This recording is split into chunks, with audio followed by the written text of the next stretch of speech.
ایمل ڈرکہائم کا خودکشی کا نظریہ سوشیالوجی کے میدان میں ایک اہم شراکت ہے۔ اس کا کام افراد اور معاشرے کے درمیان تعلق پر توجہ مرکوز کرتا ہے۔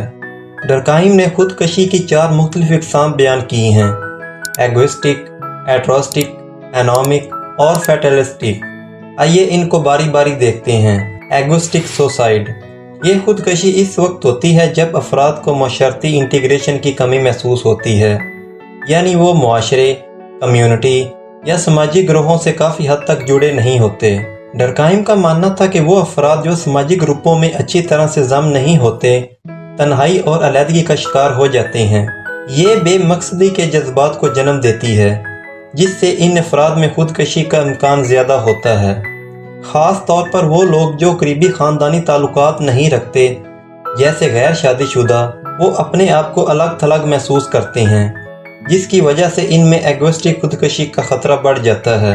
ڈرکہائم نے یہ بھی پایا کہ وہ لوگ جو مذہبی طور پر کم وابستہ ہوتے ہیں، خاص طور پر ایتھیسٹ، ایگوئسٹک خودکشی کا زیادہ شکار ہوتے ہیں، کیونکہ مذہب اکثر ایک مربوط سماجی ڈھانچہ فراہم کرتا ہے۔ الٹروئسٹک سوسائڈ: ایگوئسٹک خودکشی کے برعکس الٹروئسٹک خودکشی اس وقت ہوتی ہے جب افراد ضرورت سے زیادہ معاشرتی انٹیگریشن کا شکار ہوتے ہیں اور وہ یہ سمجھتے ہیں کہ اپنی جان لینا بڑے سماجی مقصد کے لیے ہے۔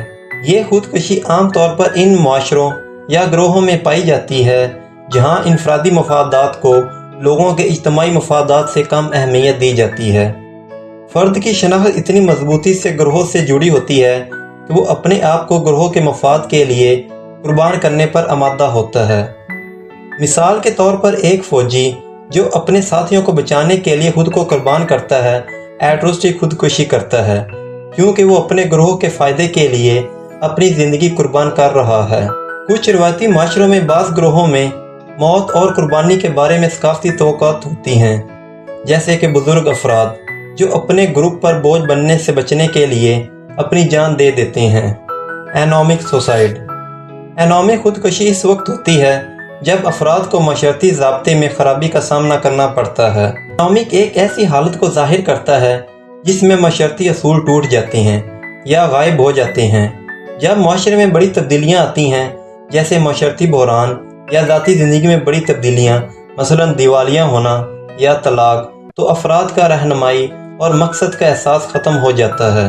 مثال کے طور پر وہ لوگ جو اچانک مالی تباہی یا ملازمت سے محرومی کا سامنا کرتے ہیں، وہ محسوس کرتے ہیں کہ ان کی سابقہ سماجی حیثیت اور طرز زندگی کا اب کوئی مطلب نہیں رہا۔ ڈرکہائم نے یہ بھی نوٹ کیا کہ اینامک خودکشی اس وقت بھی ہو سکتی ہے جب لوگ اچانک دولت مند ہو جائیں، کیونکہ ان کی زندگی کے پرانے اصول اب لاگو نہیں ہوتے اور وہ اپنی نئی حقیقت میں گم ہو جاتے ہیں۔ فیٹلسٹک سوسائڈ: یہ خودکشی اس وقت ہوتی ہے جب افراد کو ضرورت سے زیادہ سماجی ضابطے کا سامنا کرنا پڑتا ہے اور وہ سخت اصولوں اور ذاتی آزادی کی کمی کی وجہ سے خود کو دباؤ میں محسوس کرتے ہیں۔ ان معاملات میں جہاں لوگوں کی زندگیاں شدید کنٹرول میں ہوتی ہیں، وہ محسوس کرتے ہیں کہ ان کے پاس کوئی آزادی نہیں ہے اور خودکشی کو واحد راستہ سمجھتے ہیں۔ مثال کے طور پر وہ لوگ جو انتہائی دباؤ میں زندگی بسر کرتے ہیں، جیسے لمبی سزا کاٹنے والے قیدی یا غلام، وہ محسوس کرتے ہیں کہ ان کی زندگیاں بے حد کنٹرول میں ہیں اور خودکشی کو واحد راستہ سمجھتے ہیں۔